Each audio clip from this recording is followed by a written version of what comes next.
This conference will now be recorded. शङ्खं चक्रं जलौकान् दधदमृतघटं चारुदोर्भिश्चतुर्भिः सूक्ष्मस्वच्छातिहृद्यां शुकपरिविलसन् मौलिमं भोजनेत्रं कालाम्भोदोज्ज्वलाङ्गं कटितटविलसश्चारुपीताम्बराढ्यं वन्दे धन्वन्तरिं तन्निखिलपदवनप्रौढदावाग्निलीलम् प्रौढ़दावाग्नि।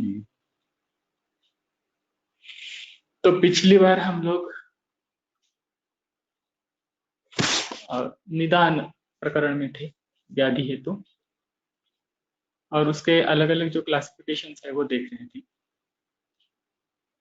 उसमें व्यभिचारी, सन्निकृष्ट, विप्रकृष्ट और प्राधानिक, ये हमने देख लिया था।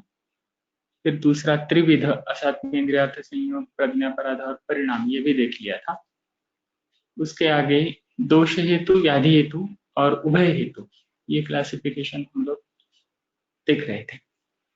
उसके अंत में जो एक बड़ा महत्वपूर्ण विचार है, प्रतिनियत शक्तिकानि भेषज द्रव्याणि, वो हम लोग देख रहे थे। तो भेषज द्रव्य जो है, उसकी जो शक्ति है वो प्रतिनियत होती है।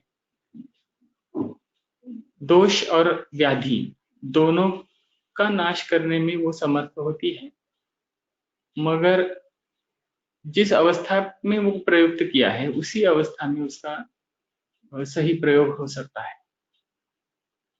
तो उसके आगे का जो क्लासिफिकेशन है उस तरफ हम अब जाएंगे।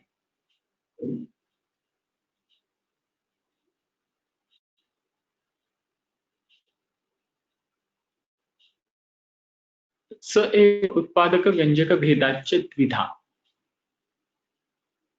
तो वो जो हेतु है वो उत्पादक हेतु और व्यंजक हेतु, इस तरीके से भी उसका भेद हो सकता है। उत्पादक और व्यंजक में क्या फर्क है? तो उत्पादक जो है उससे वो व्याधि, उसके दोष वो बनते हैं, और व्यंजक हेतु जो है वो निमित्त कारण के जैसा है। तो देखेंगे आगे। तत्र उत्पादको यथा हेमंत जो मधुर रसः, इस तरीके से है। इतना ही इसका स्पष्टीकरण है। तो जिन महाभूतों के द्वारा दोष बनता है, जिन महाभूतों के द्वारा व्याधि की उत्पत्ति होती है, उसको उत्पादक हेतु कह सकेंगे। और जिन कारणों के द्वारा, जिन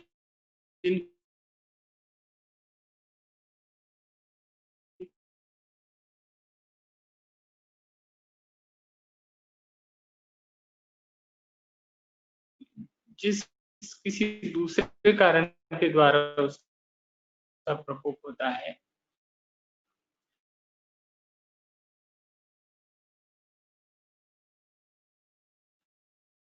और उसको व्यंजक हेतु कहेंगे। अब ये जो क्लासिफिकेशन है उत्पादक व्यंजक का, ये भी समझ में आना बहुत ही आवश्यक है, क्योंकि व्यवहार में हमें हर रोज गुण दिखते हैं जो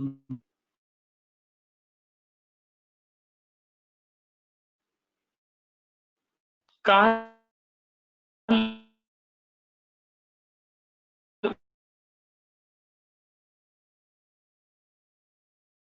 में जो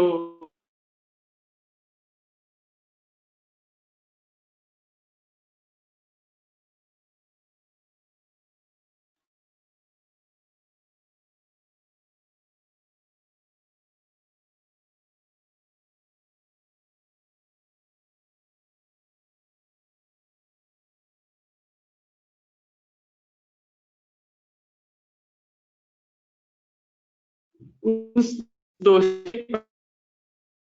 प्रकोप का जाता है। तो वो कौन सा है आइडेंटिफाई करना, बाह्याभ्यंतर जो हेतु है वो बाह्य हेतु और दो तरीके आचार कालाभ्यंतर हेतु आगे आया, जैसे जो भी अतिशुच शैली।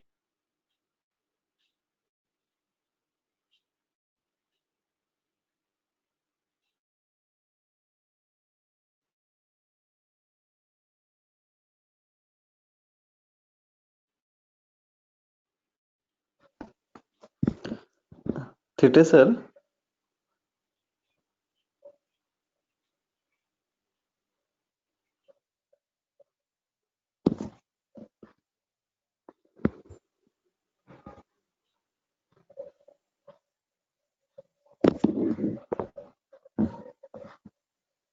This conference will now be yes. recorded.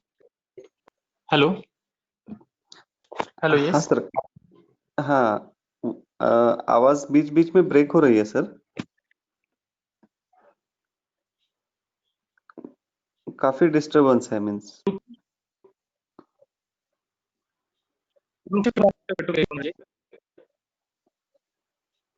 Ji sir. अब आ रही है क्या? हाँ अब आ रही है सर।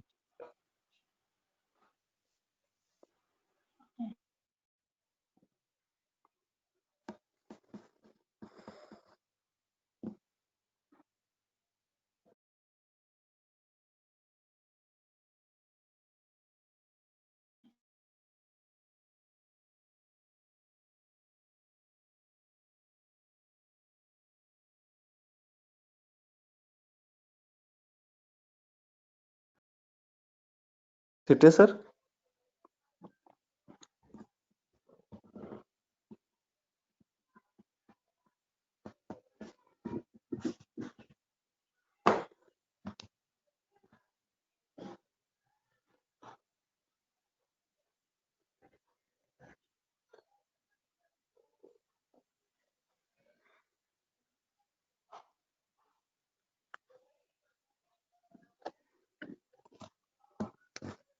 थिटे सर,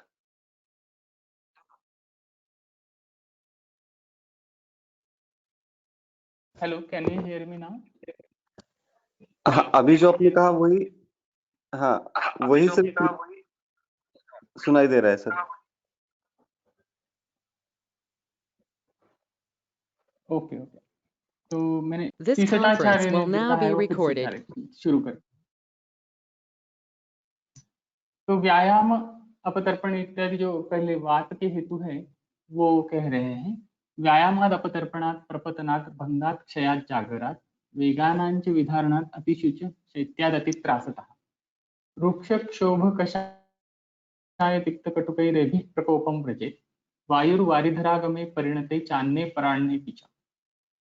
तो ये वात बढ़ने के हेतु है। यहाँ व्यायाम, अपतर्पण, प्रपतन, भंग, क्षय, जागर, वेग विधारण, अतिशुच मतलब पंचकर्म का अति योग कह सकते हैं, या बार बार पंचकर्म करना या शरीर की शुद्धि ज्यादा हो जाना। शैत्याद अतित्रासतः, शैत्य आपको पता है, अतित्रासतः, त्रास का मतलब है भय, वो जो हेतु है वात वृद्धि का हेतु बन सकता है। ऐसे तो वो त्रासन चिकित्सा, वात की चिकित्सा भी है और ये यहाँ पर हेतु भी हो सकता है। रुक्ष क्षोभ कषाय तिक्त कटुक, ये आपको पता है, ये भी आगम अन्न, अन्न होने के समय, परिणत अन्न होने के समय, और अपराह्न पीछा मतलब सायंकाल के समय में, दिन के तीसरे प्रहर में। इसके आगे कट्वम लोष्ट विदाहि तीक्ष्ण लवण क्रोधोपवासातप स्त्री संपर्कातसी, स्त्री संपर्क चिलातसी दधि सुरा शुक्त नालाधिपि भुक्ते जीर्यति भोजने च शरदि एभि प्रकोपम व्रजेत्।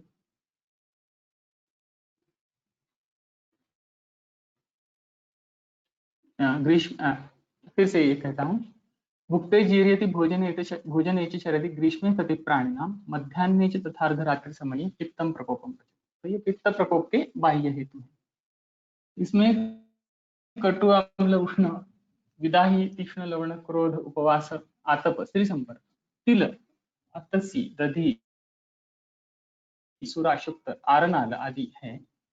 इसमें अलग जो है वो उपवास है, उससे पित्त का प्रकोप हो सकता है। स्त्री संपर्क ये भी पित्त प्रकोप का हेतु है, ये ध्यान में रखना चाहिए। भुक्ते जीर्यति भोजने, तो भोजन करने के बाद जब वो जरण होता रहता है तो जीर्यति भोजने, उस समय शरद में, शरद ऋतु में, ग्रीष्म ऋतु में भी, और मध्याह्न के समय में और अर्धरात्रि के समय में पित्त के प्रकोप का हेतु कहा गया है। उसके आगे कफक प्रकोप के हेतु है। गुरु मधुर रसाति स्निग्ध दुग्धेक्षु भक्ष्य द्रवदधि दिन निद्रा उपसर्पिष प्रपूरैः तुहिन पतन काले श्लेष्मण संप्रकोप प्रभवति दिवसादो पुक्त मात्रे वसंते। तो इसमें ये छोटा है तुलना में, और गुरु मधुर इन रसों का अति सेवन, स्निग्ध दुग्ध, इक्षु, इस तरह का भक्ष्य, द्रव स्वरूप का अन्न, दधि, दिन निद्रा, दिन में सोना, अपूप मतलब पूरी, और सर्पिष प्रपूर का मतलब है घृत से बनाए हुए वो एक व्यंजन। तुहिन पतन काले मतलब बाष्प के गिरने का जो समय होता है या शीत काल जो होता है, वो ये जो है वो श्लेष्मा के प्रकोप के हेतु है। और दिवसादो भुक्त मात्रे वसंते, ये भी काल की दृष्टि से के प्रकोप के हेतु है।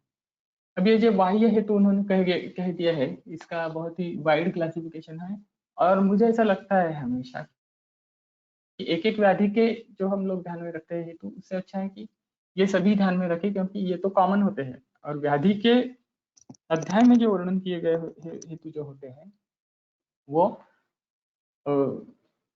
उस व्याधि के लिए लिमिटेड है। तो हम चिकित्सा के लिए जब जाते हैं तो सबसे बड़ा क्लासिफिकेशन है वो दोषों की दृष्टि से होता है, और इन हेतुओं की तरफ पहले ध्यान जाना चाहिए, और इन हेतुओं की चिकित्सा पहली होनी चाहिए। क्योंकि जब हम चिकित्सा के लिए सामने पेशेंट हमारे आता है तो उसका पर्टिकुलर एक हेतु या कोई एक छोटा सा हेतु हम लोग ढूंढते रहते हैं कि उसी के कारण सब कुछ हुआ है। तो इससे अच्छा है कि हम लोग उसका वाइड पर्सपेक्टिव पहले देख लें, और सारे दोषों के जो हेतु हैं वो पहले देख लें। मुझे ऐसा लगता है वो पहले देखनी चाहिए और वो ध्यान में भी रखनी चाहिए।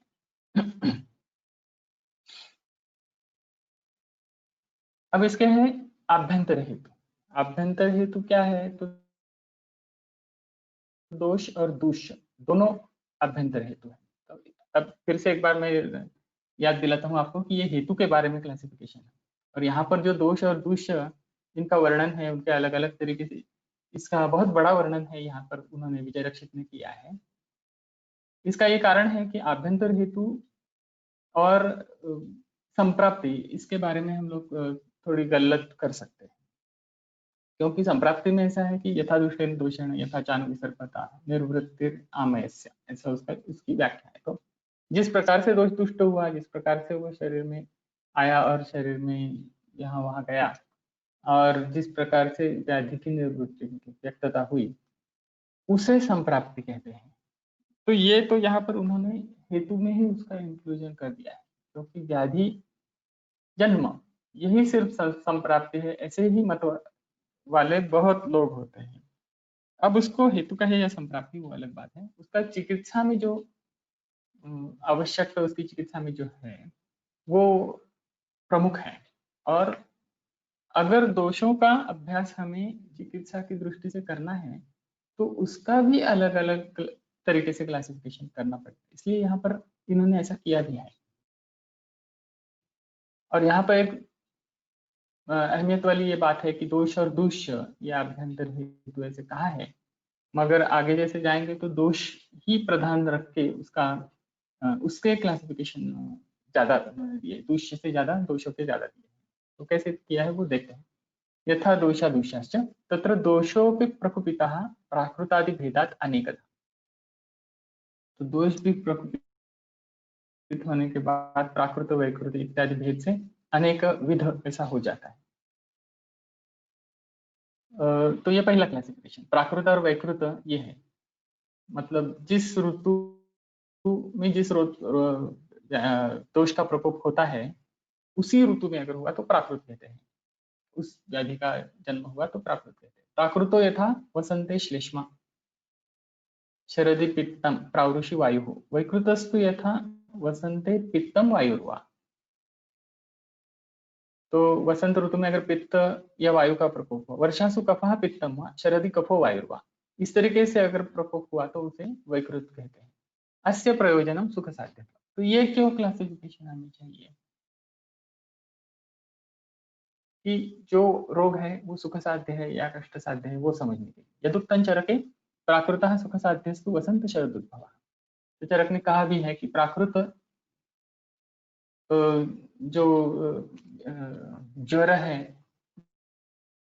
वो सुख साध्य है, मगर कौन सा? वसंत और शरद ऋतु में होने वाला। वर्षा ऋतु में होने वाला जो प्राकृत ज्वर है वो सुख साध्य नहीं है, वो कष्ट साध्य है।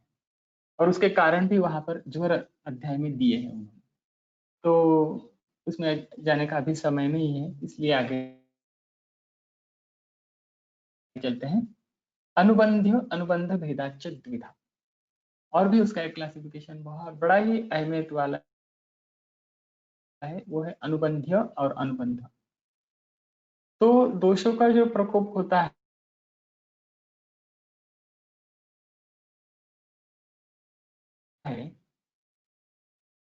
उसमें अगर संसर्ग या दो दोष एक साथ होंगी तो उन दो तीन दोषों में से कौन सा एक से द्वियम है या दूसरा ही आवश्यक है, क्योंकि जो प्रधान दोष है उसी का चिकित्सा की दृष्टि से बहुत बड़ा रोल होता है। और वो डे टू डे जो हम लोग प्रैक्टिस करते हैं उसमें ये ढूंढना और ये पहचानना थोड़ा कठिन होता है, मगर उसे बहुत ही ज्यादा अहमियत है। तो क्या है वो? अनुबंध प्रधान, अनुबंध जो है वो प्रधान है, अनुबंधो अप्रधान, अनुबंध जो है वो अप्रधान है। यदा चरकः स्वतंत्रो व्यक्तलिंगो यथोक्त समुत्थान उपशमो भवति अनुबंध्याः। तो जो दोष स्वतंत्र है वो अपने खुद के कारणों से प्रकटित हुआ है।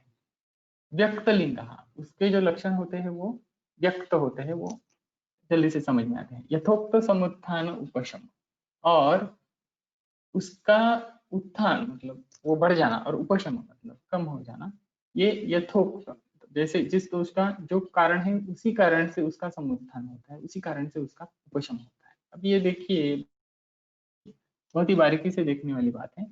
तो उसे अनुबंध कहते हैं। तद विपरीत लक्षण अनुबंध, उसके विपरीत लक्षण वाला जो होता है वो अनुबंध।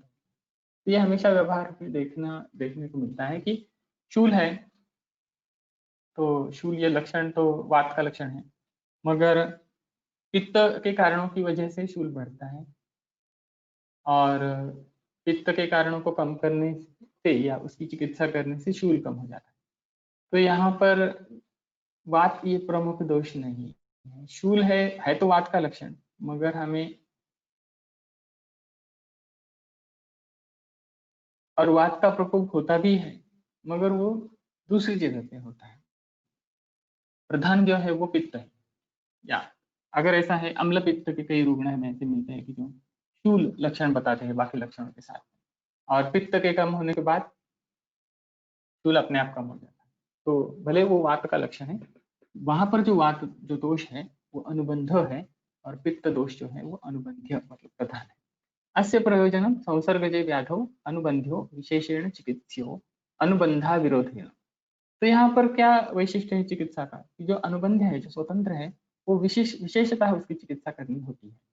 ऐसा नहीं है कि दूसरा जो अनुबंध है उसकी चिकित्सा ही नहीं करनी, ऐसी बिल्कुल बात नहीं है, वो भी कर सकते हैं, मगर विशेषतः प्रथमतः उसका जो अनुबंध दोष है उसकी चिकित्सा होनी चाहिए। जैसे अभी मैंने जो उदाहरण बताया कि पित्त के कारण बड़ा हुआ वात, या पित्त प्रधान है और वात अनुबंध है, द्वियम है, तो अगर हम उसे वात कम होने के लिए, शूल कम होने के लिए बाहर से सेकना या गर्म पानी देना, या गर्म पानी के साथ कुछ अजवाइन वगैरह ऐसी उष्ण चिकित्सा करना, ये उसके वात को कम करेगा, किसी हद तक कम करेगा। बाहर से सेकने से थोड़ा बहुत आराम मिल जाएगा उसे, तो वहाँ ऐसे हमें लग सकता है कि वात ही यहाँ पर प्रधान है। और ऐसा होता भी है हमेशा व्यवहार में, जब चिकित्सा हम लोग करते हैं तो पहले तो उसको उपशय देखना चाहिए, मतलब किसी भी दवा देने के बाद तुरंत उसको उस पेशेंट को कैसे लगता है, तुरंत within half an hour 1 hour. दूसरे एक उपशय का साइकिल देखना चाहिए, वो 24 घंटों में कितना उसको एक डाइजेशन का साइकिल होने के बाद उसको कैसे लगता है, तो उससे दूसरा उपशय ध्यान में आता है। और तीसरा जो उपशय है वो वीकली बेसिस पर है, तो 1 हफ्ते के बाद में उसे कैसे लगता है, तो शॉर्ट टर्म, मीडियम टर्म और लॉन्ग टर्म रिलीफ कैसे मिलता है, इस पर हम लोग उपशय और अनुपशय की एक तरीके से परीक्षण करते हैं उसका, और ये करना भी चाहिए। इसीलिए ट्रेडिशनली ऐसा है कि Ayurvedic medicine are given for 1 week period, because that is 1 cycle of the medium term duration of creation of doshas and dhatus inside your body, which is going on a continuous basis। और भी उसके आगे cycle बन जाते हैं, जैसे कि सुश्रुत ने बताया है धातुओं की उत्पत्ति का साइकिल 1 महीने के लिए चलता है, तो उसका उपशय अनुपशय हम 1 महीने के तौर पर भी देख सकते हैं। उसके भी आगे बड़ा साइकिल होता है, वो 1 साल का होता है।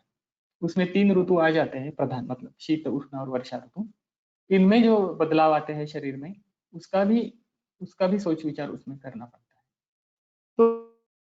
तो हम लोग जो देख रहे हैं वो अनुबंध और अनुबंध दोष है, और वो दोष ढूंढना, जब छोटी केस होती है तो छोटे समय के लिए उसको क्या उपशय है वो देखना ही पड़ता है, मुख्य दोष कौन सा है वो देखने के लिए। अगर दोष ही समझ में नहीं आया तो पूरी बाकी आगे की सारी चिकित्सा विफल हो जाती है। इसलिए प्रधान दोष कौन सा है वो देखना बहुत ही आवश्यक है, और वहां पर हमेशा कुछ गड़बड़ होने के चांसेस ज्यादा होते हैं। अदरवाइज आयुर्वेदिक ट्रीटमेंट में गलती होने की संभावना बहुत कम है। जैसे अगर उन्होंने दिया है उस तरीके से सीधा सीधा करते जाएंगे तो उसमें गलती होने के चांसेस बहुत ही कम रहते हैं। इसलिए फर्स्ट थिंग फर्स्ट ऐसा सोच के जो ब्रॉड क्लासिफिकेशन है उनकी तरफ पहले देखना चाहिए, उनकी चिकित्सा पहले करनी चाहिए। और उसके अपोजिट हम लोग अगर प्रधान की चिकित्सा करते हैं, जैसे पित्त के कारण मतलब पित्त के कारण शूल है, पित्त स्वतंत्र है, और पित्त की चिकित्सा करने से जो शूल का उपशम होता है वो और जल्दी हो जाता है, और लॉन्ग टर्म हो जाता है, और फाइनल हो जाता है, क्योंकि पित्त को यहाँ पर स्वातंत्र है। तो इसके आगे और भी उन्होंने एक वाक्य बताया है, तदुक्तं चरके अस्य प्रयोजनं संसर्गजे व्याधौ अनुबंधियो विशेषण चिकित्सो अनुबंध अविरत। तो अनुबंध जो दोष है उसका विरोध नहीं होना चाहिए। ऐसा नहीं होना चाहिए कि पित्त के लिए बहुत ही शीत चिकित्सा ज्यादा की और उसकी वजह से वात का प्रकोप हो गया, तो उसकी वजह से शायद शूल बढ़ भी सकता है। तदुक्तं चरके तत्र उपद्रवस्य प्रायः प्रधान प्रशमन। अब ये यहाँ पर उन्होंने सपोर्ट के लिए ये लाइन यहाँ पे ले ली है, और उपद्रव ऐसा उदाहरण उन्होंने दिया है। तो उपद्रव ये तो पूरा मतलब एक व्याधि ही है, मूल व्याधि के ऊपर दूसरा व्याधि हो जाता है, तो उसका उदाहरण के तौर पर यहाँ उन्होंने दिया। वहां पर भी ऐसा है, चरक ने कहा है कि उपद्रव जो है उसका प्रधान प्रशम के बाद प्रशम हो जाए। उपद्रव का वर्णन चरक ने चिकित्सा स्थान अध्याय 21 में किया है, तो विसर्प का अध्याय। उपद्रवो अनुबंधा, तो उपद्रव किसे कहते हैं कि अनुबंध जो है उपद्रव कहते हैं। प्रकृति विकृति तो यथा, अब ये आगे दूसरा क्लासिफिकेशन है, प्रकृतितः और विकृतितः। तो ये क्या है कि जिस व्यक्ति की जिस तरीके की प्रकृति है, जिस दोष की प्रकृति है, उसी दोष का अगर उसे रोग हो गया तो उसे प्रकृतितः कहते हैं। जैसे यथा वात प्रकृति वात रोग कष्ट साध्य हो, वात प्रकृति के व्यक्ति में अगर वात रोग हो गया तो वो कष्ट साध्य हो जाता है। कफ पित्त प्रकृतिस्तु सुख साध्य, और कफ पित्त प्रकृति में अगर वात रोग हो जाता है तो सुख साध्य हो जाता है। अब ये यहाँ पर समझने के लिए तो 1-to-1 रिलेशन है, पित्त प्रकृति में वात रोग सुख साध्य है, मगर बाकी के जो सारे सुख साध्य या कष्ट साध्य के हेतु है वो भी ध्यान में लेने चाहिए। जैसे अगर वात प्रकृति व्यक्ति में वात रोग है तो कष्ट साध्य होगा, मगर वात प्रकृति है, वात रोग है और हेमंत ऋतु है तो कष्ट साध्यता कम हो जाएगी। वात प्रकृति है, वात रोग है, हेमंत ऋतु है, बलवान व्याधि है तो और कष्ट साध्यता कम हो जाए और थोड़ा साध्य की तरफ जाएगा। वात प्रकृति है, वात रोग है, मगर हेमंत ऋतु है, बल अच्छा है, उसके लिए जो दवाइयां हैं वो अच्छा है, चतुष्पाद संपद है तो और सुख साध्य हो जाएगा। तो हर जगह पे ऐसा है कि युक्ति प्रमाण का हमें उपयोग करना पड़ता है। 1-to-1 रिलेशनशिप सिर्फ उस एक रिलेशन के लिए है, बाकी सारे रिलेशनशिप जो है वो एक साथ ध्यान में लाने पड़ते हैं। यदा सुख साध्य लक्षणे चरकः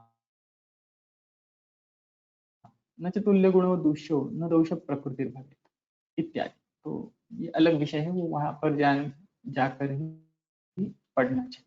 तो हम लोग तो अब हेतु की क्लासिफिकेशन देख रहे हैं और उसके अंदर अभ्यंतर बाह्य हेतु, बाह्य का देख लिया, अब आभ्यंतर हेतु, उसमें जो दोष है, दोषों के अलग अलग क्लासिफिकेशन हम लोग देख रहे हैं।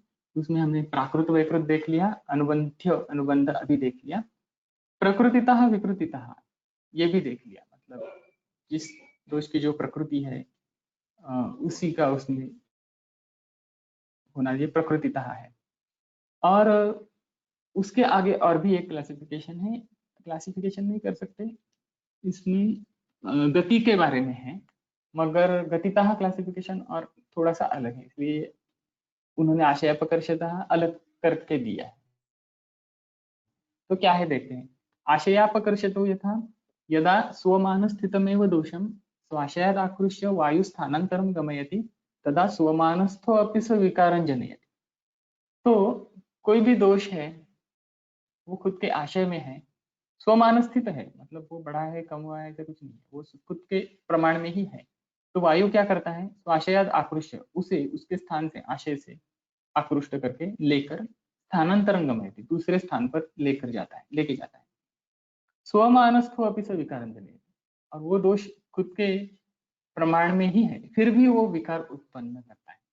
तो उसका जो प्रकोप है वो इस तरीके का नहीं है कि पहले वृद्धि और प्रकोप, वायु ने उसे दूसरे स्थान पर लिया है, लेके गए। अब विकार कौन कर रहा है कि जिस दोष को लेके गया है वो दोष कर रहा है, मगर उसकी तो वृद्धि भी नहीं है। तो ये इसका स्पष्टीकरण कैसे करेंगे, तो वो आगे आएगा। यदा चरकः प्रकृतिस्थम यदा पित्तम मारुत श्लेष्मण क्षये स्थानात् आदाय गात्रेषु यत्र यत्र विसर्पति तदा भेदश्च दाहश्च तत्र तत्र अनवस्थितः गात्रदेशे भवत्यस्य श्रमो दौर्बल्यमेव च। तब ये इस तरीके की संप्राप्ति कई पेशेंट्स में देखने को मिलती है कि वायु का मुख्य प्रकोप है और पित्त को अपने आशय से लेकर दूसरी जगह पे लेके जाता है और दाह इत्यादि जो वेदना है वो उत्पन्न करता है। जैसे अभी कुछ पेशेंट्स आ रहे हैं कि उनके पित्त का इतना हेतु नहीं है, मगर बारिश की वजह से कुछ कारण हो रहे हैं और त्वचा पर राग या रक्तिमा आ जाना, वहां पर दाह होना, ऐसे लक्षण दिख रहे हैं, मगर पित्त का प्रकोप करने के हेतु इतने दिख नहीं रहे। तो इस तरीके की संप्राप्ति अलग अलग रोगों में भी देखने को मिलेगी, आपको ज्वर में देखने को मिलेगी, आप शीत पित्त में देखने को मिलेगी, और कई जगह पे मिलेगी। तो वो ऐसे हो रहा है का वो भी देखना पड़ता है, क्योंकि यहाँ पर लक्षण तो पित्त के हैं, चिकित्सा यहाँ पर वायु को स्वस्थान में लाना, इस तरीके की चिकित्सा करनी पड़ती है। और स्थानिक तौर पर हम लोग, जैसे अगर पित्त का विमार्गमन हो गया है तो स्थानिक तौर पर जैसे शीत धारा वगैरह इत्यादि चिकित्सा हम लोग कर सकते हैं। और खास करके ये छोटी छोटी जो चिकित्सा है हमें छोटी लगती है, धारा वगैरह या अभ्यंग या अवगाह या बाह्य चिकित्साएं, वो स्थानिक तौर पर उसका असर तो होता ही है। जैसे शीतल धारा अगर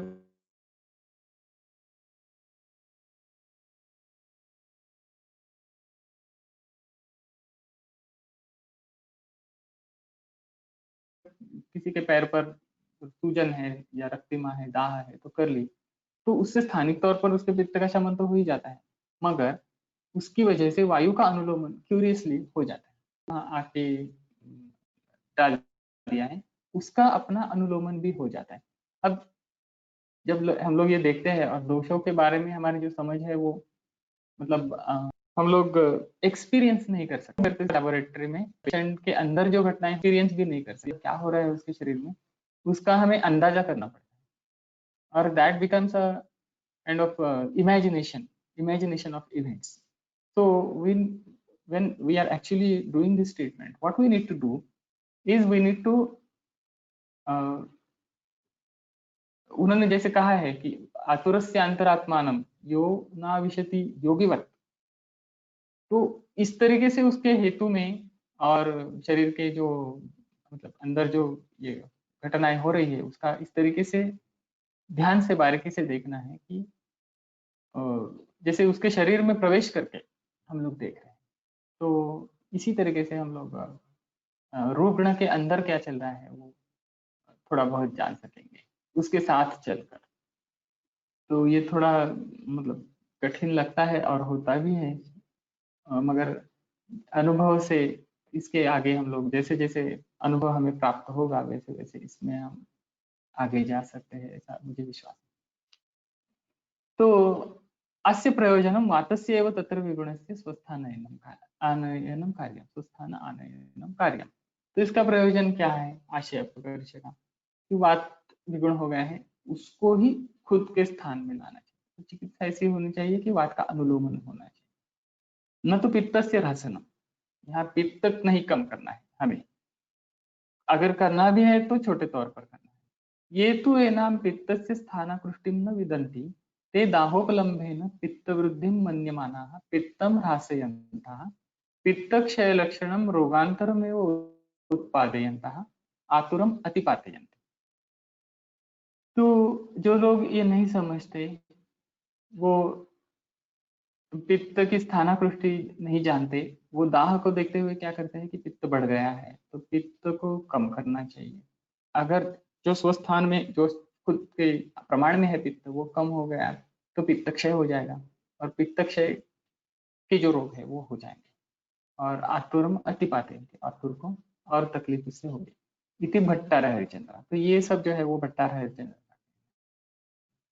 अन्य दूसरे लोगों का थोड़ा सा अलग कहना है, वो क्या कहते हैं, भ्राजकादि भेदेन सर्वदेह स्थिते पित्ते यदा स्वाशयाकृष्टं पित्तम अवयवांतरम अनिलेन प्रापितम तदा तद अवयवांतरस्थं पित्तम आगंतु पित्त संबंधे अधिकमेव जायते ततश्च पित्तवृद्धि लक्षणे ला एव इयं दृष्टि न दुष्टंतरम अन्यथा दाह एव ही न स्यात्। तो अन्य लोग क्या कहते हैं कि भ्राजक इत्यादि सर्वदेह स्थित पित्त जो है वो अलग अलग जगह पे अलग अलग नाम से है, तो सर्वदेह स्थित है और खुद के आशय से अगर पित्त को आकृष्ट करके शरीर पर त्वचा पर समझिए लेकर गया अनिल अवयवांतरम अनिल प्राप्त, तो दूसरे अवयव में जैसे अभी मैंने उदाहरण दिया कि पैर में अगर सूजन है किसी को तो उसमें वहां पर वो पित्त को लेके गया अपने आशय से लेकर, तो वहां पर पहले से वहां का जो पित्त है वो है पैर में त्वचा पर, या वहां से ये दूसरे खुद के आशय में आया हुआ जो पित्त है वो मिल जाता है और वो अधिक में हो जाता है, तो वहां तो बढ़ ही जाता है। तो आप जो कह रहे थे कि वृद्धि नहीं है, ऐसा नहीं, वृद्धि हो जाती है वहां पर पित्त की, तो वृद्धि लक्षण है यम दृष्टि, तो वृद्धि इस तरीके की ही ये दृष्टि है, तो अन्य दृष्टि नहीं है। तो आशय प्रकर्ष को इसी के अंदर लेना चाहिए, नहीं तो दाह ही नहीं होता, ऐसा दूसरे कुछ लोगों का कहना है। तो इस पर स्वमानस्थितो दोषो विकारं जने भट्टारक हरिश्चंद्र तो अयम अभिप्राय, भट्टारक हरिश्चंद्र का क्या कहना है, यद्यपि एवं तो ऐसा है उसे ये मान्य है तथापि चिकित्सा भेदार्थम वृद्धि क्षय स्थानांतरित बड़ी उसने कह दी है भट्टारक हरिश्चंद्र, क्योंकि वो क्या कहता है कि ऐसा है फिर भी हमें ये देखना चाहिए कि किसकी वजह से ये सब हुआ है, सिर्फ पित्त की वृद्धि हुई है ऐसा तो नहीं सोचना चाहिए, पित्त का क्षय हो जाएगा चिकित्सा अगर करेंगे तो, इसलिए जिसने ये किया है वायु उसकी चिकित्सा होनी चाहिए। तो वृद्धि क्षय व्यतिरिक्त स्थानांतर गति जो है वो दृष्टि जो है वो इष्टव्य है, वो देखने वाली बात है। अन्यथा वृद्धम पित्तमिति मत्वा विरेचनम पित्तरासनम वा कार्यम न च तत्र योग्यम। नहीं तो पित्त बढ़ गया है तो चलो विरेचन दे दीजिए, पित्त ह्रासन कर दीजिए, शमन कर दीजिए, तो वो वहां पर योग्य नहीं है। किंतु स्वस्थानानयन, तो स्वस्थान में उसे लाना ये बहुत ही आवश्यक है। तो ये काफी बार करना पड़ता है, क्योंकि बहुत ही एग्रेसिव ट्रीटमेंट अगर हम विरेचन, क्योंकि कुष्ठ जैसे रोगों में ये देखने को मिलता है, एग्रेसिवली अगर विरेचन किया तो अग्नि कम हो जाता है, या पित्त क्षय के और भी कुछ परिणाम से उसमें देखने को मिलते हैं। तो ये ध्यान में रखना चाहिए। यच्चोक्तं चरकेण क्षयस्थानं च वृद्धिश्च विघ्नेयो त्रिविधा गतिः। तो चरक ने गति के बारे में क्षय स्थान वृद्धि ऐसे त्रिविध गति कह दिया। तत्प्रायिकम, तो वो जो है वो प्रायिक है। यहाँ पर हम लोग आशय अपकर्ष देख रहे हैं, और इसमें क्षय स्थान वृद्धि जो है, इसमें वृद्धि के बारे में जो मतलब वो जो गति है उसी में उसका इंक्लूजन करना चाहिए, ऐसे जो लोग कहते हैं उनके लिए ये मतलब वो लोग ये इस सूत्र का क्या प्रमाण देते हैं। तो उनके लिए भट्टार हरिचंद्र कहता है कि तत्प्रायिकम, वो प्रायिक है, वो प्रायः वैसे होता है कि दोष की क्षय स्थान और वृद्धि इस प्रकार की गति होती है। वो क्या है वो आगे देखेंगे हम लोग, क्योंकि वो क्लासिफिकेशन आगे आ गया है सेपरेटली, मगर उसको इस आशयापकर्ष से जोड़ना गलत है। क्षय स्थान वृद्धि गति अहमियत वाली है और उसको उसका महत्व भी बहुत ज्यादा है, मगर और वो प्रायिक है, प्रायिक मतलब प्रायः वैसे ही होता है, मगर आशयापकर्ष गति ये भी तो होता है, और ये भी ध्यान में रखना चाहिए। भट्टार हरिचंद्र का। तो आगे चलते हैं, और एक क्लासिफिकेशन है गति तो यथा। तो ये अभ्यंतर हेतु ने दोषों का अलग अलग प्रकोप किस तरीके से देखना चाहिए।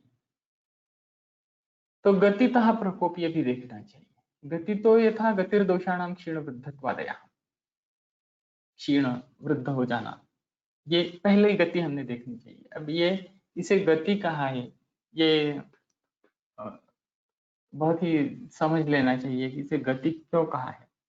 तो गति तो मूवमेंट है, और स्थान ये गति कैसे हो सकती है, क्षय मतलब अपनी जगह पे कम हो जाना, ये गति कैसे हो सकती है। तो इसमें ऐसा है कि दोषों के बारे में या शरीर के बारे में, शरीर की वृद्धि हमेशा होती रहती है, और वृद्धि तो नहीं होती, उसमें पूर्ण होता रहता है। और स्वमानस्थित जो होम्योस्टैसिस जो कंसेप्ट है मॉडर्न साइंस में, वो मतलब अभी वो हमारे यहाँ शास्त्र में तो वो कंसेप्ट है वो बहुत ही ज्यादा प्रकट रूप से सामने आई है। तो ये क्षय स्थान वृद्धि इस गति में हमें देखने को मिलता है। तो ये शरीर जो है वो बहते हुए नदी के समान है, और उसमें हमेशा बदलाव होते रहते हैं। और अगर किसी दोष का जो शरीर के चयापचय प्रक्रिया में अगर कोई कम होता जाता है, तो क्रम से कम होगा, कम होता जाएगा, और ऐसा थोड़ा कम हो गया तो उसको हर रोज थोड़े समझिए कम होता जा रहा है, तो वो क्षय गति उसे कहना चाहिए, क्योंकि हर रोज थोड़ा उसको कुछ गति प्राप्त हो, उस दोष को या उस दूष्य को कुछ भी गति प्राप्त मिल रही है। स्थान मतलब उसी स्थान में है, मतलब उसका होमियोस्टैसिस बना हुआ है, जितना कम हो रहा है उतना बढ़ भी रहा है, तो ये स्थान गति हो गई, इसलिए उसे गति कह रहे हैं। और वृद्धि की गति कैसा है कि जितना कम हो रहा है उससे ज्यादा उसका पूर्ण हो रहा है, तो वो बढ़ता जाता है। तो इस तरीके से क्षय गति और स्थान गति और वृद्धि गति हो जाती है। हमेशा हम लोग ये गलती करते हैं कि क्षय, दोष का क्षय और दोष की वृद्धि, इसको हम लोग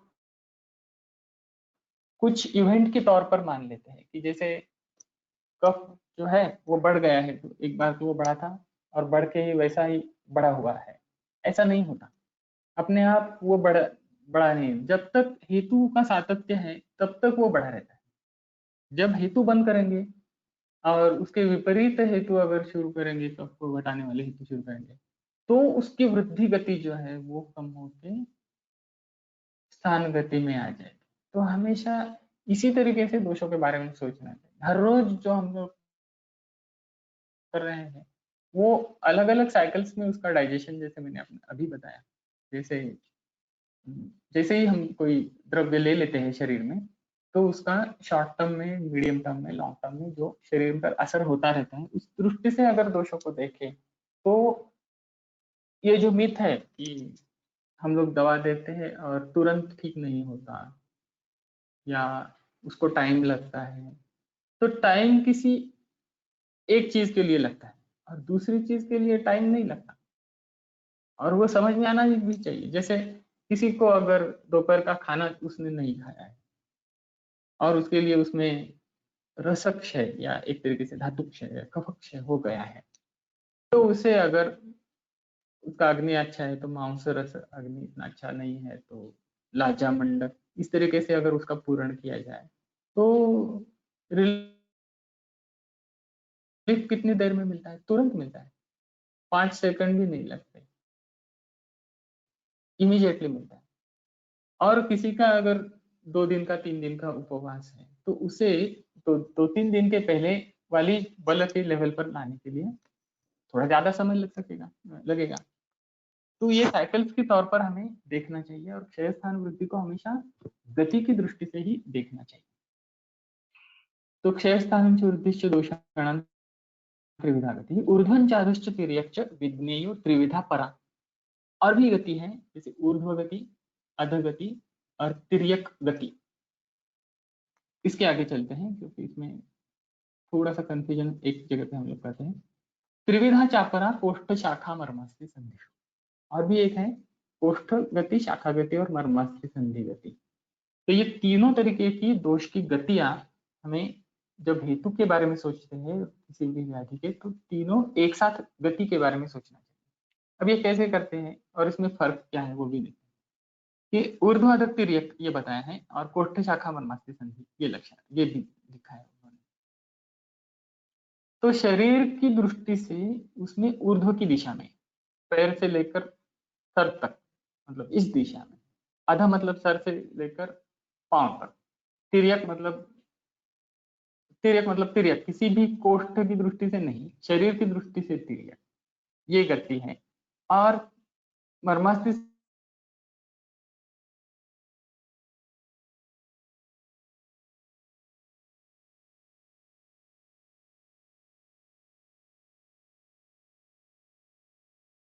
हर रोज जो हम पेशेंट देखते हैं उसमें बहुत ही ज्यादा इसकी अहमियत होती है, खास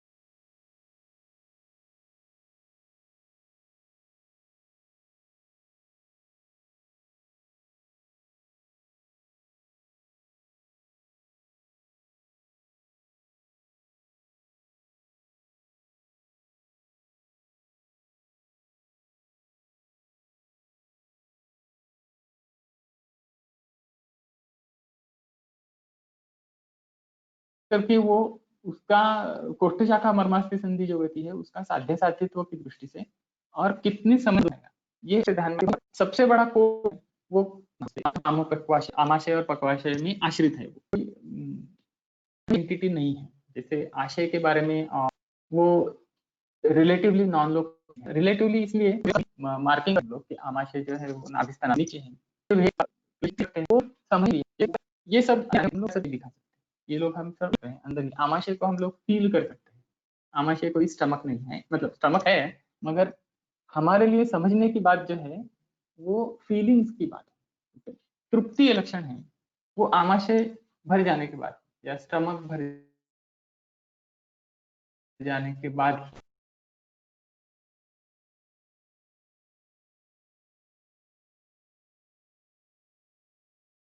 ही होता है, ऐसा नहीं है। किसी व्यक्ति को अगर खाने के बारे में अगर तृप्ति ऐसा फीलिंग आता है तो शरीर की जो आवश्यकता थी कि जितना मटेरियल उसके स्टमक में जाना चाहिए वो आवश्यकता पूरी हो गई, तो वो कैसे समझेगा? ये सिर्फ फीलिंग वाली बात है। वो व्यक्ति सिर्फ खुद के अंदर ही उसको फील कर सकेगा कि मुझे तृप्ति आ गई है। तो आमाशय और पक्वाशय ये जो संज्ञाएं हैं ये इस तरीके से समझ में ले लेनी चाहिए। तो वो जो कोष्ठ है वो इस तरीके से हम लोग समझ सकते हैं। शाखा जो है वो धातुवाह त्वक ऐसा है, रक्तादि धातुवाह और त्वक ऐसा है, और वो भी लक्षणों के द्वारा ही समझी जा सकती है, ना कि ब्लड टेस्टिंग या एक्सरे। इस तरीके से हम शाखा का निदान नहीं कर सकते, वो लक्षणों के द्वारा अच्छी तरह से समझी जा सकती है। मर्मास्थि संधि का हम लोग स्थानिक जगह पे, क्योंकि मर्म ये जो है वो उसके स्थान पर देखा जा सकता है, देख सकते हैं उसको, सरफेस मार्किंग कर सकते हैं, मगर फिर भी उसमें सिर्फ लोकल एंटिटी ऐसा उसका अर्थ नहीं है। मर्म को अपनी खुद की एंटिटी होती है, और जहाँ पर 2 3 4 ऐसी स्ट्रक्चर्स एक इकट्ठा हो जाती है, जैसे शिरा, स्नायु, अस्थि, ये 1 2 3 एक साथ आ गए तो वो जगह वो मर्म बन जाती है, और वो शरीर के लिए वहां से दोषों को मेन स्ट्रीम में लाना और बाहर निकालना ये बड़ा कठिन हो जाता है, इसलिए वो थोड़ा कठिन हो जाता है। तो इस तरीके से कोष्ठ शाखा मर्मास्थि संधि क्लासिफिकेशन। ऊर्ध्वाधर तिर्यक का वैसे नहीं है। ऊर्ध्व का मतलब है शरीर में रिलेटिवली ऊपर की तरफ जाने वाला। ये जो ऊर्ध्वाधर तिर्यक जो है, इसका उदाहरण हमें रक्त पित्त में समझ में आ सकता है। वहां तिर्यक गति जो है वो मर्मास्थि संधि गति नहीं है। तिर्यक गति मतलब तिर्यक गति में तिरछी दिशा में वो जाता है। ऊर्ध्वाधर रक्त पित्त अगर जाना है तो ऊर्ध्व जो है ऊपर की तरफ जो छिद्र है शरीर उस तरफ जाएगा, अधर मतलब नीचे की तरफ जो छिद्र है उस तरफ जाएगा। तो थोड़ा सा इसमें ऐसा फर्क आपको समझ में लेना चाहिए। तो इति अत्र स्थानम इति समत्वम। अब यहाँ पर जो क्षय स्थान वृद्धि है इसका वर्णन करते हैं। तो स्थान का मतलब क्या है? समत्व, होम्योस्टैसिस। तत्र क्षयादि लक्षणम यथा। अब टीकाकारों ने क्या किया है यहाँ पर, मतलब विजय रक्षित ने, कि हर जगह पे जो कंठस्थित कर सकते हैं उस तरीके से श्लोक उन्होंने दे दिए हैं। जैसे हमने हेतु के बारे में देख लिया, व्यायाम प्रपतनात् भंगात् जागरात वगैरह। दूसरा अभी देख लिया प्रकोप के लक्षण जो अभी दिए है वो देख लिए। इसके आगे हाँ, अत्र स्थानमिति समत्वम तत्र क्षयादि लक्षण। क्षय के लक्षण क्या? दोषा प्रवृद्धा सोमलिंगम दर्शयन्ति यथाबलम क्षीणा जहति सोमलिंगम समासोम कर्म कुर्वति। तो वृद्ध जो है, प्रवृद्ध जो दोष है वो खुद के लक्षण यथाबल, उनके बल के जैसे दिखाते हैं। तो कितना दोष को कितने बढ़ गए हैं वो कैसे समझ में आएगा? कि उसके लक्षण कितने बल से दिखेंगे उस पर वो समझ में आएगा। क्षीणा जहति सोमलिंगम, तो क्षीण दोष है तो खुद के जो लक्षण है वो छोड़ देते हैं, सम जो है खुद के लक्षण जो करते हैं, या खुद के कर्म जो है वो करते हैं। ये बात महत्वपूर्ण, खुद के कर्म करते हैं, योग्य कर्म जो है वो करते हैं। स्वमलिंगम इति कुपितस्य वायु रोक्षादयो धर्म। खुद स्वलिंग किसे कहते हैं? तो कुपित वायु के रोक्षादि धर्म जो है वो, ये चरक का सूत्र है, इसलिए रोक्षादि धर्म जो चरक ने बताया है वायु के बारे में, और वाग्भट ने तत्र चलो निलावो जो उसका शॉर्ट फॉर्म कर लिया है वो समझना चाहिए। कर्माणि श्रवणशूलादि, तो ये वाग्भट ने क्रमश व्यास वेद स्वापसाद वगैरह जो ये है क्लासिफिकेशन, वो कर्म के तौर पर देखना चाहिए। तो वो ये कर्म है श्रवणादि, और वो जो है वो लक्षण है उसके, आत्मरूप भी उसे कहा गया है। तो उसका वर्णन सुदांत सेन नाम के ग्रंथकार है, उनको विजय रक्षित कहते हैं कि चरक पाठ संवादी सुदांत सेन, चरक के मार्ग पर चलने वाले जो सुदांत सेन है, उन्होंने उसका कंपाइलेशन किया है। बड़ा ही अच्छे श्लोक है ये, देखते हैं।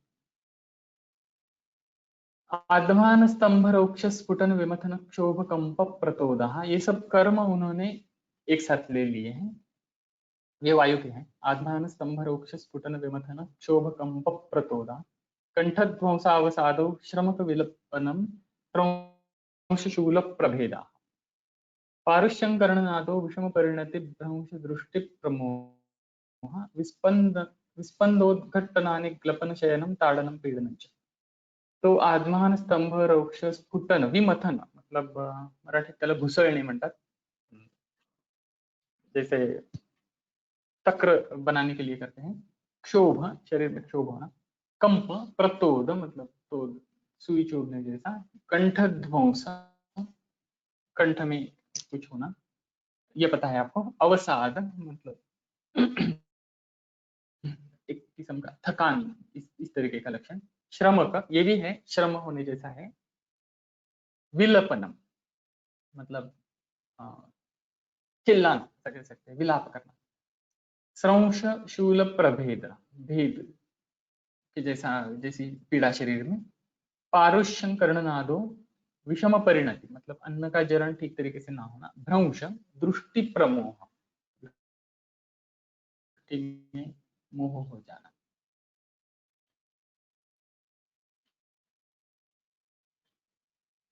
विस्पंद, स्पंदन, उद्घट्टन, एक टूटना या एक दूसरे पर घिसना. ग्लपन, ग्लानि, अशयन, निद्रानाश. ताडनम, पीडन. नामोन्नामो विषादो भ्रम परिपतनम जृंभणम रोमहर्षो. विक्षेपाक्षेप शोषक ग्रहण शिशिरता छेदनम विष्टनंच. वर्णश्यावो ऋणो किंवा ऋणो वा तृणपि च महति स्वाप विश्लेष संगा. विद्यात् कर्माण्यमुनि प्रकृति मरुत स्यात् कषायो रसश्च. और भी है, नाम और उन्नाम, नीचे जाना या ऊपर जाना. विषाद, भ्रम, परिपतन, पतन होना, गिरना.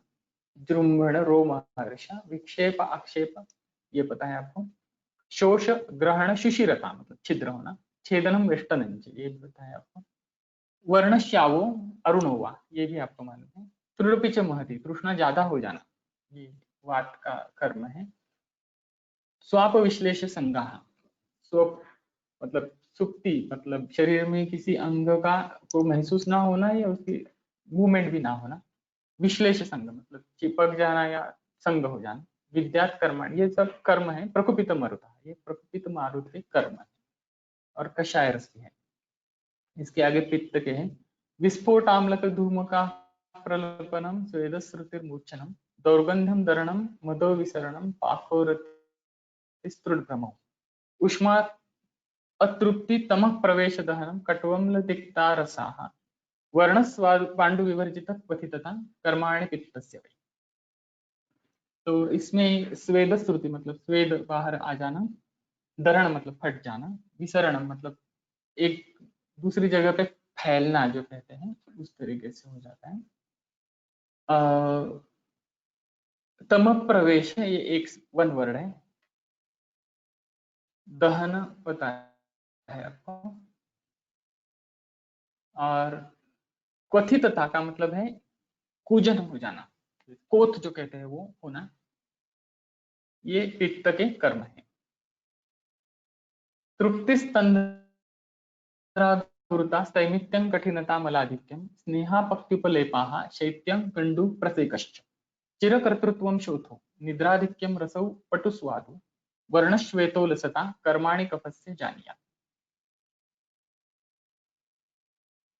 तो ये सब सरल है. पटु स्वादु रस मतलब लवण और स्वादु रस. तो ये कफ के कर्म है. द्विदोष लिंग संसर्ग सन्निपात स्त्रीलिंग का. इसमें से दो दोषों के लक्षण है वो संसर्ग, उससे जानना चाहिए. और तीनों के एक साथ आ गए तो स्त्रीलिंग का सन्निपात जानना चाहिए. लिंग ज्ञान प्रयोजन चिकित्सा भेदार्थम. अब ये किस लिए चाहिए, हमें पता चाहिए. ये चिकित्सा के भेद के लिए. यदा सुश्रुतः क्षीणा वर्धवित या वृद्धा रासेतव्या समाह पालितव्य. तो इस तरीके से उसकी चिकित्सा करने के लिए ये ज्ञान हमें चाहिए. अब ये लक्षणों का उन्होंने कलेक्शन कर दिया है. और ये फर्स्ट ईयर से हमें पता भी होता है कि किस दोष के कौन से लक्षण होते हैं. ये जो क्लासिफिकेशन जो चल रहा है दोषों का, ये फिर से एक बार हम रिवाइज करते हैं. ये प्राकृत वैकृत हमने देख लिया, मतलब ऋतु के अनुसार. अनुबंध्य, अनुबंध, प्रकृतितः, विकृतितः. तो रुग्ण की प्रकृति और विकृति क्या है ये जानना चाहिए. इसमें मैं एक बात कहना चाहता हूँ कि प्रकृति भी हम लोग वात प्रकृति, पित्त प्रकृति, कफ प्रकृति ऐसे कहते हैं. ये इस तरीके की संज्ञा गलत है. वास्तविक वातल, पित्तल और श्लेष्मल ऐसी संज्ञाएं इस्तेमाल करनी चाहिए. क्योंकि प्रकृति भी जो है वो जन्म के समय या गर्भारंभक जो शुक्र शोणित है उस समय जो दोष स्थिति होती है उस पर आधारित होती है और वो बदलती नहीं है। तो दोषों का साइकिल्स जैसे मैंने बताया, तो ये तो सबसे बड़ा साइकिल है, इसे लाइफ साइकिल कह सकते हैं। तो पूरे आयुष्य में एक दोष स्थिति जो है आपकी बेसलाइन जो जिसकी होती है वो बदलने वाली नहीं है, वो प्रकृति। तो उसको भी हम लोग दोष की भाषा में ही कहते हैं।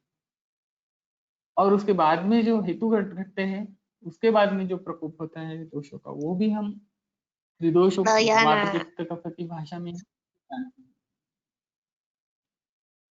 तो ये पूरी तरह से समझ लेना चाहिए कि कौन सा लक्षण जो है रुग्ण में है, और हमारे ग्रंथ शास्त्र में भी जो लिखे हैं लक्षण, वो शॉर्ट टर्म है, लॉन्ग टर्म है, मीडियम टर्म है, या पूरे उस व्यक्ति के जिंदगी के लिए है, उस लक्षण को उस तरीके से जानना चाहिए, नहीं तो वो कंफ्यूजन करता है।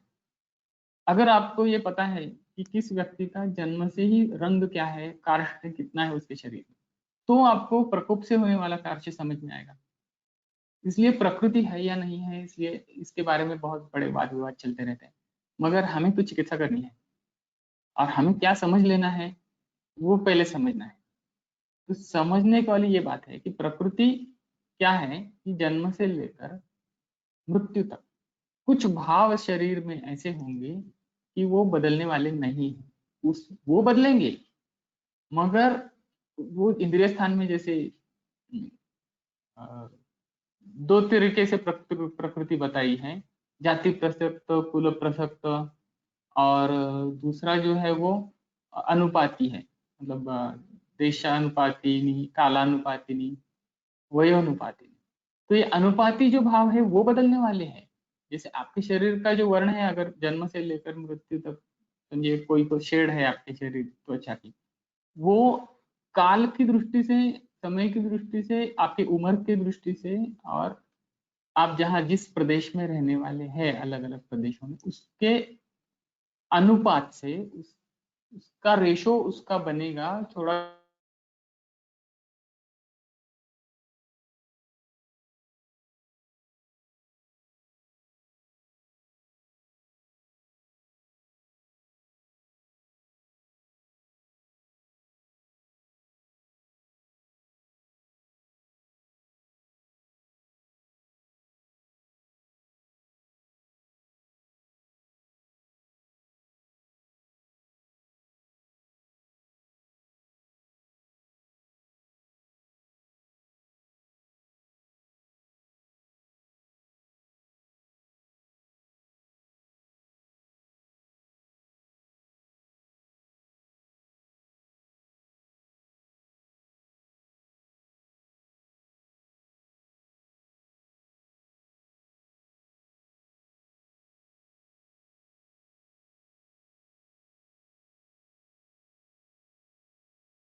नहीं दिए, स्थान के नहीं दिए हैं, वृद्धि के लक्षण उन्होंने दिए। अब इसका आवश्यकता क्या है वो चल रहा है, ये उसकी आवश्यकता, वृद्धि के लक्षण क्यों हमें जानने चाहिए, या और भी लक्षण जो एक के वो भी क्यों जानने चाहिए।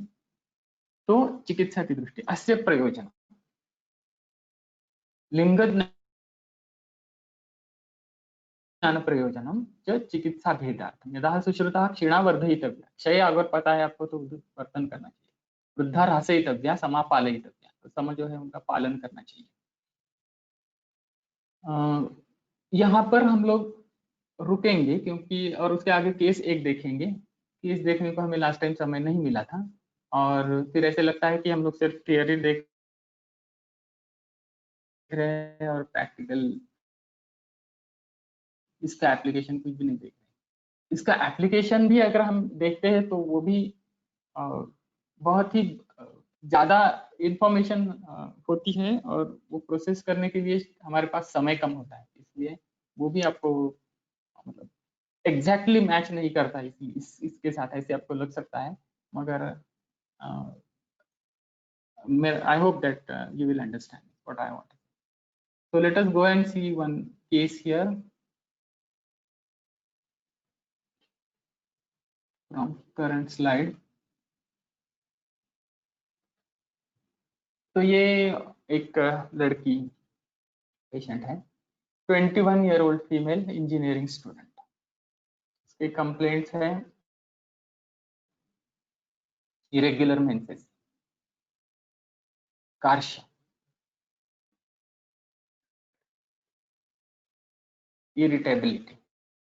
जब इरेगुलर मेंसेस होते हैं तो उसकी वजह से एक प्रकार का अस्वास्थ्य, अस्वस्थता, अरति जिसे कहते हैं, वो बन जाता है, बीच बीच में उसके स्पेल आ जाते हैं, इस तरीके के लक्षण थे। और थायराइड एनलार्जमेंट उसका था। हम लोग सब थायराइड के पेशेंट देख रहे हैं, ऐसे आप कहेंगे, मगर अभी तो आपके समझ में आ रहेगा कि ये थायराइड के नहीं है हमारे लिए, तो ये सब अलग अलग पेशेंट हैं। कहने के लिए थायराइड है क्योंकि ये कंप्लेंट लेके आते हैं, किसी ने बताया इसलिए, मगर इन सब पेशेंट्स हमने अभी तक जो देख लिए उनके कंप्लेंट्स कितने अलग अलग हैं, और हमारी दृष्टि से उनका रोगाधिकार भी कितना अलग अलग है।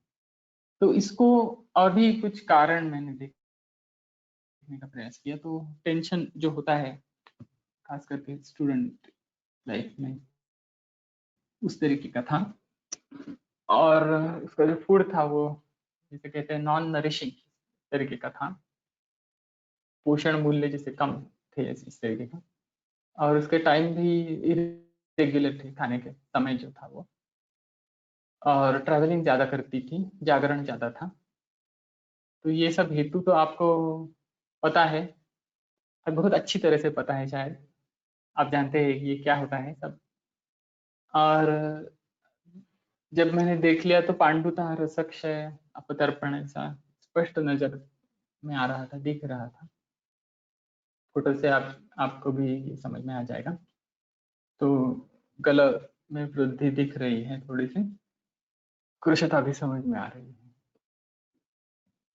चिकित्सा में पीवरी मतलब शतावरी का कल्प और विदारी, सुबह घी और दूध के साथ, अंतमूल, यष्टि, माक्षिक, धमासा, पीवरी, थोड़ा पित्त कम करने के लिए, अपतर्पण उसका कम करने के लिए, और रक्त का क्षय थोड़ा जो दिख रहा था वो कम करने के लिए दिया है, और दोपहर में रात में लेने के लिए कहा था। उसे अच्छा लगा, तो उपशय तो मिल गया। इसका मतलब है जो दोष है पित्तवात, तो वो ठीक है, ऐसा समझ सकते हैं इसमें। मगर इस बार मैंने जो एग्जामिनेशन दूसरी बार जो की, तो उसपे और एक नया हेतु मुझे मिला कि वो बहुत ही ज्यादा गर्म पानी नहाने के लिए इस्तेमाल करते हैं। तो ये ज्यादा उष्ण स्पर्श जो है, ये एक तरीके से उसे स्वेदन कह सकते हैं, स्वेदन हो जाता है। और स्वेदन में अति स्वेदन है तो उसके ऑपोजिट जो है वो स्तंभन चिकित्सा है। स्वेदन के विरुद्ध स्तंभन है। तो स्तंभन हम कैसे करते हैं, तो शीत गुण का इस्तेमाल इसमें करना पड़ता है, मगर इस तरीके से करना चाहिए कि उसके बाकी के जो हेतु है या अभ्यंतर बाह्य हेतु जैसे हमने अभी देख लिए, उसको भी वो स्तंभन यौगिक होना चाहिए। सब बातें एक साथ अगर सोचेंगे तो उसका अच्छा असर होता है।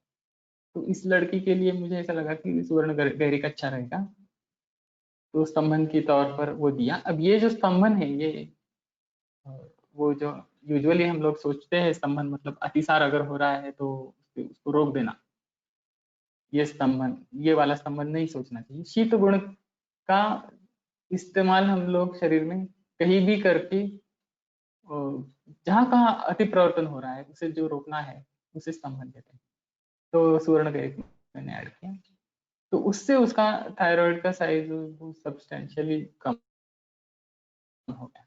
और बाकी इसमें फोटो में आप देख रहे हैं, और बाकी के लक्षण जो है उसमें भी उसे अच्छी तरह से कैसे उससे मिल गया, मगर उसके मेंस्ट्रुअल सिम्टम्स जो है वो परसिस्टेंट थे। एब्डोमिनल पेन और वॉमिटिंग मेंस्ट्रुएशन के टाइम पे होती रहती थी, इसलिए उसमें अशोक लोध्र ये स्तंभन भी है और खास करके अति प्रवर्तन के लिए मेंस्ट्रुअल जो है उसके लिए अच्छा है। और बाद में उसे थोड़ा बहुत पाचन करने के लिए सूतशेखर का इस्तेमाल किया था, तो उससे उसके मेंस्ट्रुअल सिम्टम जो है वो अच्छी तरह से रिलीव हो गए। मगर ऐसा हुआ कि उसे कफ थोड़ा बढ़ने लगा और उसकी वजह से प्रतिशाय होने लगा। अब इसमें मैंने ऐसे सोच लिया कि हमने जो चिकित्सा की है वो प्रायः शीत है, मधुर रसात्मक है, तो उसकी वजह से कफ बढ़ गया रहेगा। मगर उसको और भी एक आयाम है, क्योंकि ये गलगंड ऐसा निदान इसका हम कर सकते हैं, क्योंकि गले में वृद्धि तो दिख रही है और ये तो कफ का व्याधि है, तो उसके गले में जो है कफ का स्थानिक वृद्धि तो होगी। और वो अब इस चिकित्सा से वो जो कफ दोष है वो कहीं से बाहर आना चाहता है, तो उसके लिए ऊर्ध्व चतुर्गत जो प्रदेश है उसके लिए बाहर आने के लिए सबसे नजदीक जो जगह है वो नासा है, तो वही प्रतिशाय इस तरीके से वो व्यक्त होगा। तो इस तरीके से हमें गति का इसमें समझ लेना चाहिए कि दोषों की गति कहाँ से कहाँ हो सकती है, कोष्ठ कहाँ है, शाखा कहाँ है, और ऊर्ध्व कहाँ है, तिर्यक कहाँ है। तो तक गले की दृष्टि से देखे तो ये कफ ऊर्ध्व गति से जा रहा है, और कोष्ठ की दृष्टि से देखे तो ये शाखा से कोष्ठ में आ रहा है, क्योंकि ऊर्ध्व जतिर्गत प्रदेश की शाखा कोष्ठ जो है वो नासा है और गला जो है वो उसकी शाखा कह सकते हैं, तो वो कोष्ठ की तरफ आ रहा है, तो कफ प्रतिशाय उसका स्टार्ट हो रहा है और प्रतिशाय और कफ प्रवर्तन वो चालू रहा। फिर मैंने उसे यष्टि मधु का नस्य दिया, क्योंकि यष्टि बहुत ही, क्योंकि उसे पित्त भी नहीं बढ़ना चाहिए, उसका अपतर्पण भी नहीं होना चाहिए, दोष तो बाहर पड़ना, तो यष्टि द्रव्य बहुत अच्छा है इसके लिए। 3 दिन के लिए स्पेस आउट करके दिया, फिर से रिपीट किया वो 1-2-3 बार, एक हफ्ते में 3 दिन स्पेस आउट करके, मतलब आज दिया कल नहीं दिया, फिर दिया फिर नहीं दिया, ऐसे थोड़ा एक एक दिन का अंतर उसमें रखकर बहुत सारा कफ जो है उसका प्रवर्तन हो गया और प्रतिशाय जो है वो बंद। एनर्जी लेवल में इम्प्रूवमेंट हो गई, डाइजेशन में इम्प्रूवमेंट हो गई, वेट गेन हो गया, थायराइड तो कम ही होता गया। तो इस तरीके से दोषों को और उसकी संप्राप्ति को, उसकी गति को और प्राकृत विकृत अनुबंध अनुबंध्य आशय अपकर्ष ये सब सोचकर, एक साथ सोचकर, उसे कोई नाम देने की आवश्यकता नहीं, ये पहले समझ लेना चाहिए, पहले पूरी तरह से समझ लेते हैं, फिर जब पेशेंट आएगा तो हम थोड़ी ही उसको ऐसे नाम देते हैं, चलो ये आशय अपकर्ष हो गई, ये कोष्ठ शाखा गति हो गई, ऐसे हर बार नाम देने की भी कोई आवश्यकता नहीं। कॉमन सेंस में जो हमें समझ में आता रहता है वो एक ही बात है। तो इस तरीके से अगर हम देखेंगे तो आयुर्वेद में जो निदान की प्रक्रिया है और चिकित्सा की प्रक्रिया है उसमें जो गैप हमें अभी नहीं लगता है, ऐसा कि बहुत गैप है, निदान हम लोग क्या कर रहे हैं और चिकित्सा क्या कर रहे हैं इसका बिल्कुल ताल्लुक नहीं है, समझ में नहीं आता, वो दूर कर सकेंगे समझ। तो आज हम यहाँ रुकेंगे, finally will stop. Thank you, धन्यवाद। यस सर, बहुत बहुत धन्यवाद थीटे सर। आज का केस भी बड़ा इंटरेस्टिंग था, जो चिकित्सा में बदल जैसे करने चाहिए निदान दोषों के हिसाब से बहुत ही अच्छी तरीके से आपने बताया सर, बहुत बहुत धन्यवाद। ठीक है फिर सर, हम यहाँ रुकते हैं आज। ओके, हाँ हाँ, धन्यवाद सर, और सभी का बहुत बहुत धन्यवाद।